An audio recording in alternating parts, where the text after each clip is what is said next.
terkait dengan masalah hubungan rumah tangganya Ruben dengan Sarwenda, beberapa hari ini saya memang lagi intens berkomunikasi dengan kuasa hukumnya Sarwenda.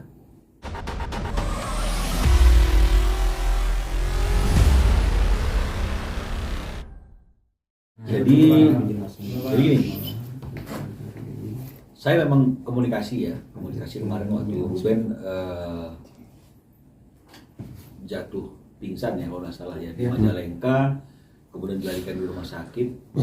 Saya sore harinya komunikasi dengan Ruben bagaimana keadaannya, dan kemudian dia bicara ya ini kecapean bang gitu ya, mungkin akan ada observasi lebih jauh atas kesehatannya, dan kalau nggak salah dia juga kemudian dirawat di rumah sakit Bunda ya, jadi pindah dari Majalengka ke rumah sakit Bunda. Nah, terkait dengan masalah hubungan rumah tangganya Ruben dengan Sarwenda, beberapa hari ini saya memang lagi intens berkomunikasi dengan kuasa hukumnya Sarwenda, ya, membicarakan hal-hal yang berkaitan dengan masalah kelanjutan daripada rumah tangganya, ya, dan memang ini masih terus berlanjut komunikasi ini, dan dalam minggu depan ini mungkin ada satu hal yang bisa dihasilkan dari pembicaraan yang sedang kami lakukan dengan kuasa hukumnya Sarwenda,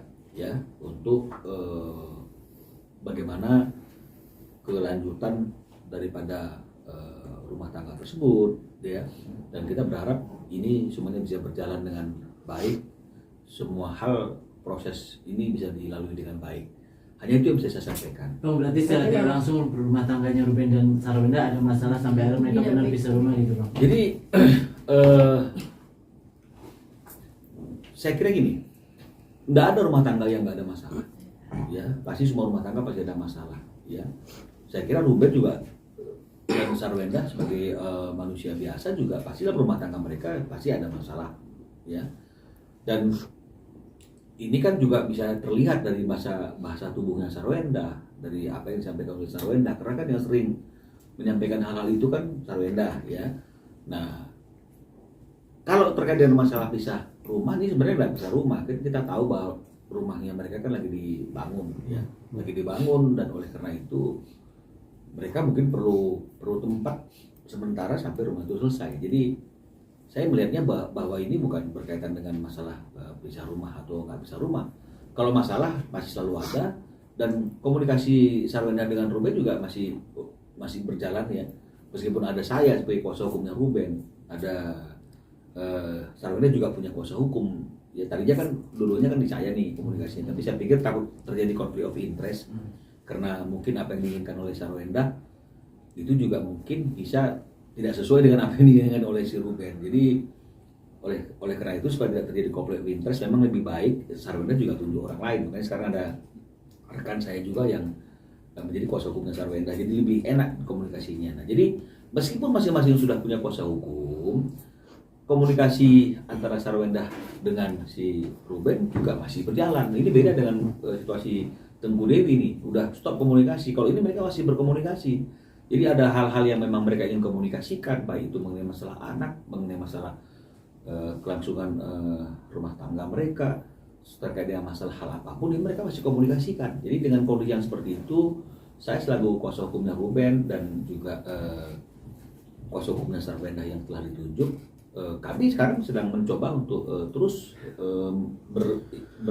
berkomunikasi, berinteraksi agar ada satu kesimpulan yang memberikan kepastian bagaimana kelanjutan daripada hubungan rumah tangga ini.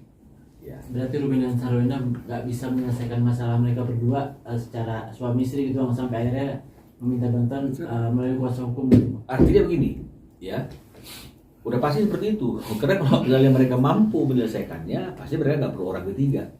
Orang ketiga dalam arti yang kata, dan jangan diartikan negatif ya. Orang ketiga dalam arti kata orang hukum yang bisa menjadi penengah. Ya.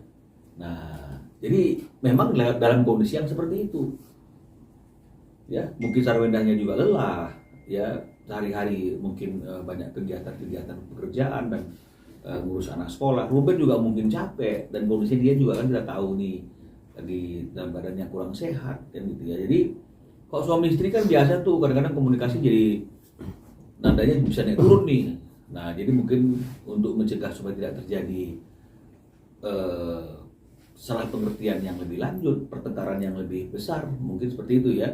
Maka mereka minta bantuan dari masing-masing kuasa hukum untuk bisa menyampaikan apa yang menjadi harapan-harapan dari masing-masing pihak, dari Sarwenda maupun dari Ruben. Nah, kalau memang misalnya ini sudah sampai kepada suatu kondisi yang boleh kami katakan final, barulah kita akan tahu apa yang akan terjadi di waktu yang akan datang. Gitu. Bang, tadi kan permasalahan katanya- yang paling mendasar banget Bang, kalau setuju. Apa sih Bang yang paling mendasar banget sampai akhirnya mereka bisa Ya, jadi gini. Kalau ditanya apa persoalan yang paling mendasar itu, saya belum bisa sampaikan, ya karena ini kan bicara mengenai masalah keadaan rumah tangga orang yang sampai hari ini kan belum ada gugatan cerai, ya belum ada gugatan cerai, ya. Jadi nggak elok kalau saya bicara mengenai masalah apa yang menjadi permasalahan mereka yang mendasar. Kalau nanti misalnya, kalau nih ya, misalnya akhirnya sampai pada adanya satu gugatan, nah ini mungkin baru bisa kami jelaskan karena memang apa persoalan yang mendasar itu juga termaktub dalam gugatan tersebut. Seperti yang tadi masalah Tengku Dewi kita bisa ungkapkan karena itu juga akan menjadi alasan dalam gugatan kami. Jadi tunggu waktunya, kami akan sampaikan bagaimana perkembangan dari masalah rumah tangga Ruben dan Sarwenda. Pasti akan tahu lah teman-teman nantinya. Bang kan tadi mengajak komunikasi lawyernya Sarwenda gitu untuk menanyakan kelanjutan rumah tangga mereka nih Sarwenda dan Ruben. Memang dari kedua belah pihak ada keinginan untuk mengakhiri ini sampai akhirnya menanyakan soal itu Bang. Artinya begini, semua hal itu kan bisa saja terjadi. Ya kan kalau misalnya ada keributan dalam rumah tangga itu kan pasti opsinya kan cuma dua. Ya, baikan atau rujuk atau akhirnya sampai kepada keputusan mengakhiri ikatan perkawinan tersebut. Nah, jadi dua hal ini kan tetap akan menjadi materi yang akan dibicarakan, ya, akan dibahas. Nah, jadi itu yang menjadi materi-materi yang kita sampaikan. Kalau rujuk, bagaimana rujuknya kan begitu kan, supaya tidak terjadi lagi masalah-masalah yang sama yang akhirnya mengganggu bahtera rumah tangga mereka. Terus kalau misalnya kemudian tidak bisa rujuk, bagaimana mekanismenya? Kan ada hal-hal yang perlu dibicarakan secara detail juga mengenai masalah anak, ini semua seperti itulah. Jadi karena memang masih dalam pembicaraan, ya kita masih belum tahu apa yang menjadi kesimpulannya karena belum berakhir pembicaraannya. Beda dengan Teguh Dewi, Teguh Dewi sudah tegas mengatakan saya tidak lagi mau rujuk karena sudah berulang-ulang dia melakukan kesalahan yang sama. Nah, jadi bedanya di situ. Berarti titik masalahnya sudah sampai menanti jawaban lanjut atau enggak ya Bang? Ya. Terima kasih. Terima kasih Bang.